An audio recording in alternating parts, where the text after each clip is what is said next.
Call Curtis goes behind the scenes with Judge Judy. Do you ever watch the show and go, maybe I was a little too harsh? Grow up! If they're acting like fools, I'm going to tell them you're acting like a fool. Tonight, only on the CBS 13 News at 10. That's outrageous.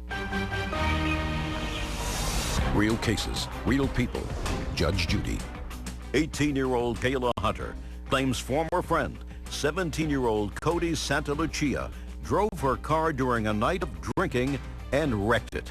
Okay, Miss Hunter, if you felt that he shouldn't drive your car, you're at your friend's house. She lives with her parents. Yes. Say, please go inside, get your parents. I feel intimidated by Cody. Call the police. Instead, what you did was you got out of the driver's seat. He got out of the passenger seat. He walked to the driver's seat. You got into the passenger seat of the car and you drove away. And you expect me to believe that you did that because you felt intimidated, because he was drinking and he has a history of violence. If he has a history of violence, he shouldn't be your friend. And if you felt intimidated by him, you shouldn't have had him sitting in your parlor with your father for 3 hours before. You understand? Yeah. So that's baloney. I didn't even have to ask him to know that that's baloney. Your Honor. What? If I can add, I warned my daughter prior to all this happening about Cody. She didn't listen. She didn't. No, she did not. Well, whose fault is that? That's hers. Correct. That's what I'm saying. And you allowed him in your house. That was my first time meeting him. Well, if it's your first time meeting him, then you made a judgment without meeting him. Oh, I knew. No, I knew from that day. And then hearing previous things from my daughter telling me about him, he came to our house one time before drunk with his friend. Interested. And I knew right from there he was bad news. And you shouldn't have let her out in your car. I told her. No. Then you shouldn't have let her out in your car, You're right. which you did. Right. Right? I trusted her, though.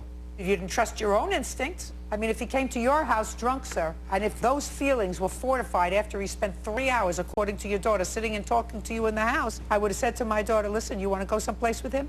Walk. Well, you're not taking my car. Sir, whose fault is that? You're the grown-up. You're supposed to set the limits. Right. He's 17. He's a moron. Now, sir, now that I finished with them, you drove the car? Yes, ma'am. You crashed the car? Yes, Your Honor. How did you crash the car? Because we were at an intersection and the green arrow just turned green and there was someone must have just ran the red light and I had to speed up. I just had shoulder surgery. I didn't want him to hit me. What about your shoulder surgery? Your mother cares about your shoulder surgery. I don't. Yeah, so I had to speed up and still try to make the turn because if not, we would have been on the other side. Yeah, you were speeding up. You would have gotten hit by the train and then a duck would have come out from the sky and said, quack, quack, you win $200. None of that. We would have just been on the opposite side of a highway if I didn't still try to make the turn. Terrible. So who's responsible for the accident? Look at your mother. Is she responsible for the accident? Not at all. No. Who is? The accident, me.